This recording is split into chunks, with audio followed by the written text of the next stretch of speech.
Sometimes you recognize that a chart is showing too much data or not enough data. In this worksheet called Year Data, as I click the chart to the right, notice in the data to the left over in columns A through D, we see what's highlighted, and it's pretty clear which data is being shown in the chart. So what if we decide we really don't want to see Asia in this chart? A couple of ways to approach this. With the data being highlighted, I'm going to point to the lower right-hand corner and click and drag leftward, let go of the mouse, watch the chart, and we see the change there. Now, possibly when I created the chart, it could be looking like this. I only wanted domestic in Europe. Imagine if that's the way I created the chart. And I click the chart and say, I want to include Asia. Well, I can drag that lower right-hand corner rightward. So we've added Asia.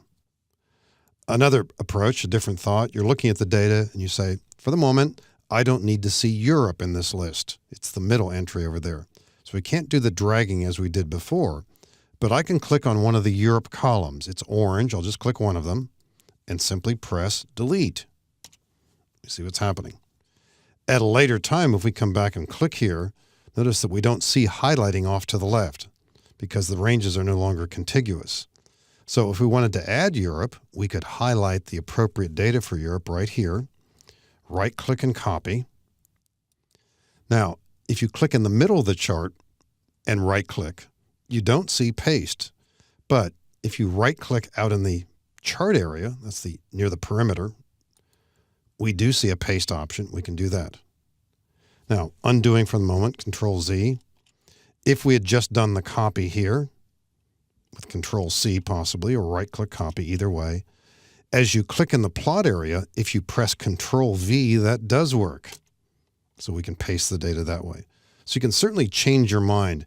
Keep in mind also that creating charts is so fast, particularly with the Alt F1 shortcut, that sometimes rather than worrying about deleting this portion of the range or that portion, sometimes it might be easier just to start over.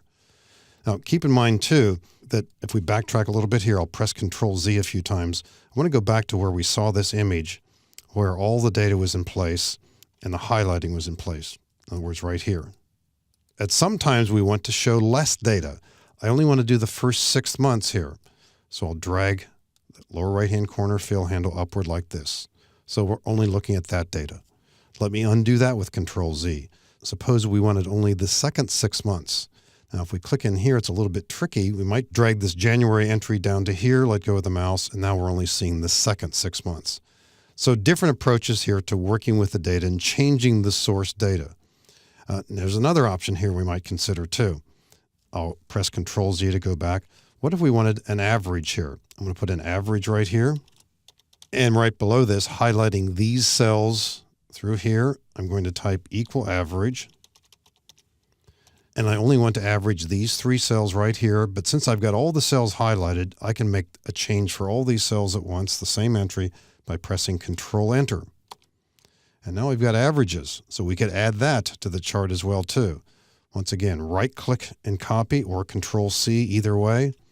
Remember, we can right-click in the chart area and go right into the paste button this way. And we're seeing the visual already. Click there. And so now we've got average in there. We might want to change that. We'll show you in a later movie how possibly you could change this into a line chart. So we can mix them that way. Pressing Control-Z again to undo. We've shown how using different techniques, we can add data to a chart, we can take out data, we can use different kinds of data in the chart. Many times by dragging the fill handles here, sometimes by getting rid of the data by deleting a column, and at other times by adding the data simply by doing copy and paste.